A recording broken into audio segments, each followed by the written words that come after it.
Kumustahin naman natin ang sitwasyon sa Las Piñas kung saan balik eskwela ang mahigit 10,000 estudyante ng Civil Aeronautics Administration Elementary School.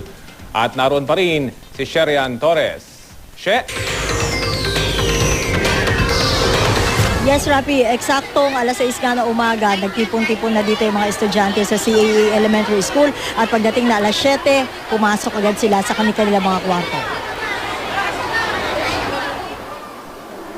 Pagtungtong na alas 7 ng umaga, nasa kanilang classroom na ang grades 1, 4 at 6 ng CAA o Civil Aeronautics Administration Elementary School dito sa Las Piñas City.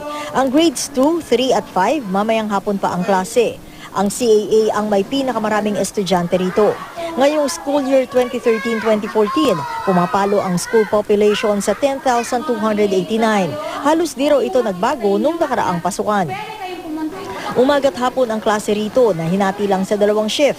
Sa dami na estudyante at mga magulang na rin na paruot pa rito at may kanya-kanyang tanong, panay ang ikot sa paaralan ng principal nilang si Rebecca Miranda. Ngayong araw, pinagbigyan din muna rito ang mga magulang ng mga estudyante, partikular na ang mga nasa grade 1, na bantayan at alalayan ng kanilang mga magulang. Dito, nakilala namin sina Dolores Garcia at Jeneline Donaire na kapwa nakaalalay sa kanilang mga anak na lalaki. Umiiyak daw kasi. Si Garcia napapaiyak pa nga sa tuwa habang binabantayan ng bunsong anak sa pagdalo sa kanyang unang araw sa grade 1. Hindi pa kasi ayaw pa iwan. Gusto niya kasama.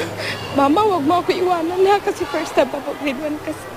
Sasabihin ko po, hindi naman po ako magpapasama. Alam ko na po. Ang 8 anyos namang si Regan Bangibas, natatakot man daw, mas piniling magpaiwan sa kanyang nanay para masanay daw siya. Meron po kasi akong mga bata na nag-kinder, meron naman na hindi nag-kinder. So medyo mahirap po. Iba yung approach ko sa mga fast learners, iba din sa low learners ko. Sabi ni Principal Miranda, ngayong araw lang nila papayagan ang pagbuntot ng mga magulang sa bata. Nagbigay din si Miranda na mahigpit na paalala sa mga magulang para sa pagsusuot na akmang damit kapag pupunta sa eskwelahan ng kanilang anak. Simula raw bukas, ang mga magulang na maghahatid ng mga anak na nakasuot ng mga spaghetti blouse, shorts o sobrang sexing damit, hindi na papapasukin sa CAA Elementary School. Kasama rin daw dito ang mga magulang na magbibitbit ng mga paslit sa paaralan. O, di ba ito ay paaralan, dapat ay dito nahuhubog yung magandang kaugalian para maging magandang ehemplo naman sa mga bata namin. Rafi, Pia, yung nakikita nyo ngayon, yung mga umpisa na naiipon dito, yung mga panghapon o pantanghali ng mga estudyante dito sa CAA Elementary School.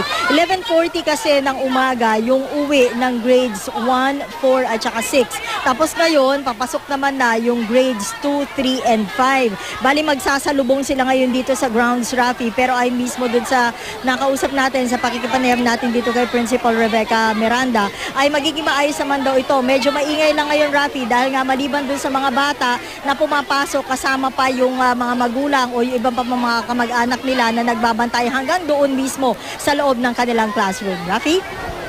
Maraming salamat, Sherian Torres.